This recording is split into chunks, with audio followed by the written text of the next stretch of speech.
New day, my people. How y'all feeling? Good? Good. Cheers. It's water again.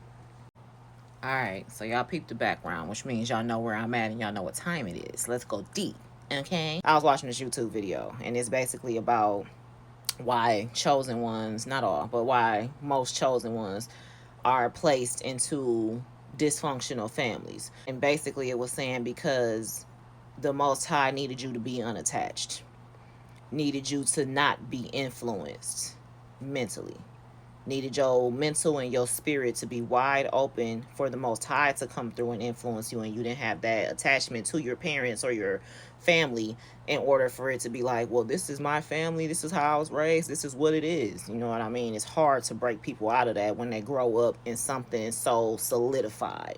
You know, that makes sense? I know it do.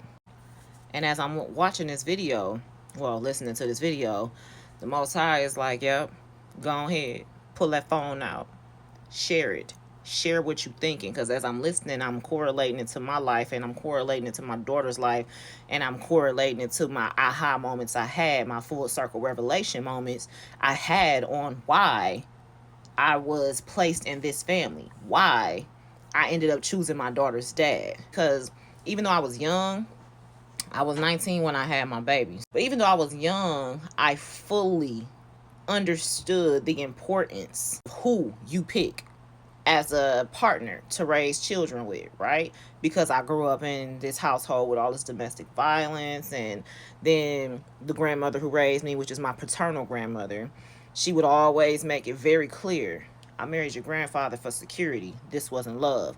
And you know, she told us that often, and I feel like she told us that to give us context as to why they moved the way they did. It's not like it was completely loveless, but you can tell it was more of a arrangement than them marrying for love, right? So I understood early on, like, okay, I want to pick somebody that will be there financially and emotionally even if we break up. And I thought I did that with her dad, like, okay, because I wanted family, I wanted somebody to love, I wanted to start my own family because I didn't have family. I didn't grow up in a close-knit family. I didn't grow up with this unit that you like, Cosby shit. I wanted the Cosby experience. I wanted this picture perfect white picket fence, black excellence, black love type of situation. And I thought I was going to have that with her dad because he was polar opposite of me. I grew up in the hood. My daddy was a dope man. My mama was his bitch. You know what I'm saying? Like, she had a job, but if she didn't want to work, she wouldn't have had to. And I wanted something different. Like, and he was different. His mother was a vet. She had him. He was completely taken care of. You understand? And I'm like, oh, he'll be financially stable. And we used to have deep conversations about how he didn't have his dad, he didn't know his dad, and we both smoked back then. Well, I still smoke, but we was, you know, that was one of the things that brought us together for conversation as friends before we turned it into anything else. We was smoking at a party one day. Long story short, we would have deep conversations for hours about how, you know, he didn't know his dad and he would never do that to his kid, and if he ever had kids, he would be this type of man, that type of man. And I'm like, okay, you know what I'm saying? So as I'm watching this video, I'm like, I feel like some people need to hear this, and I'll take a screenshot of the video on YouTube so y'all can go watch that too. But basically, I need y'all to understand that it's the same rhetoric as when people talk about the black sheep.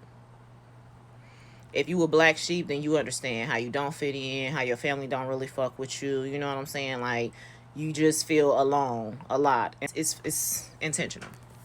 It's intentional.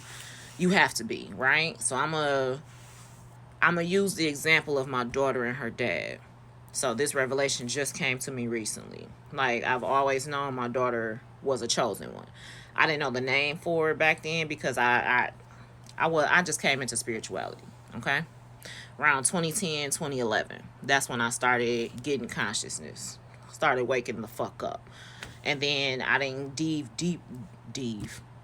I didn't dive deep into my spiritual journey until 2020. And then I still wasn't like, yeah. You know, I was kind of skeptical. I was one foot in, one foot out. I didn't really start recognizing my purpose and my gifts and who I am and what I am until 2022, 2023. I used to be really, really sad, especially in the last 2 or 3 years. Really sad for her that I chose him as her dad, because she would get sad. He would like blow her off from coming to get her on the weekends, like, oh, I'm tired, or I don't feel like it, or I'm broke, and all she wanted was quality time. She didn't care about none of that. He wouldn't come to her plays, and the things she invited him to, it would always be an excuse. And it started to make her sad, which made me sad, until I realized the Most High showed me, like, listen, do you think your daughter would be the way she is if I let him have a heavy hand in her life? And by that I mean her dad is worldly, right? So when her dad says stuff like, oh, I'm trying to break generational curses, I'm going to give my kid everything I didn't have, he's speaking on materialism. When I say that, I'm speaking on emotional support, spiritual health, mental well-being, being present, quality time. I'm speaking on that type of shit, creating family, even if it's just me and her. So it's a difference in the way that I raise her and the things he tries to instill in her. But because I have a heavier hand in raising her and have all her life, not because I kept him away, I would never do that. Because I've had a heavier hand, she's more like me. And by like me, I mean she's more open-minded, and she's more spiritual than worldly, even though she don't really understand that about herself, because she don't even know if she believe in a higher power or anything like that, because she hasn't gotten to that point in her journey yet. But I see the light in her. I always have. My daughter used to see spirits. My daughter used to see the dead. My daughter used to see shadow people. She used to sleepwalk, like on some astral plane traveling type of sleepwalking, right? So I always knew she was different. I always knew she had a connection. Now that I'm deeper into spirituality, I understand she's a starseed. That baby was sent here through me to give her the space to figure out who she wanted to be on her own, while giving her a home filled with spirituality and righteousness. Like, I had to give her the space to figure out who she wants to be, without me imposing ideals on her, like, you should be like this, that's not black, this is, be like this, do that. And if her dad would have had a hand in raising her, she would be more of the world than open to different ideologies and concepts, and just being her, regardless of how out the box it looks to other people. You know what I'm saying?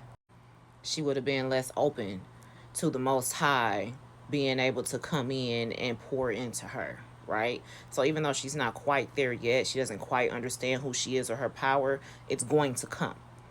But she has to be open to it.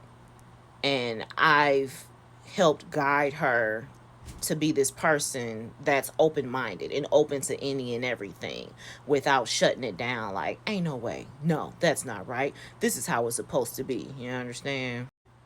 And then it relates back to my situation, even before my daughter, because I grew up in a family that's very distant and dysfunctional, and we're not all close knit. Like, obviously, me and my siblings by my mother is close knit because we lived together. We went through our trials and tribulations together. Some of my dad's other children, they around because we would all be at my grandmother's house. My grandmother, my dad's mother, my grandmother and my grandfather, those two are the only family members, and my auntie, his sister, my daddy's sister, are the only family members that I will say are close. And it's not even like we do this, we got traditions, we kick it, them just the ones I know and was around. And it used to make me sad because I used to want so much more. I used to want that family union where we would kick it and everybody can go to everybody's house. But then I realized if I would have had that, I also would not be open to the Most High to come in and pour into me. So take what resonate, leave the rest. But I know it's a lot of y'all who need to understand that, who's sitting in sorrow right now because you don't have the type of family you wish you could have grown up in, or you wish you could have had. That's your family. Your family in here. Your family is them babies that you brought into this world. You don't need nothing else. And if that don't feel like enough, you got me. Until next time, love.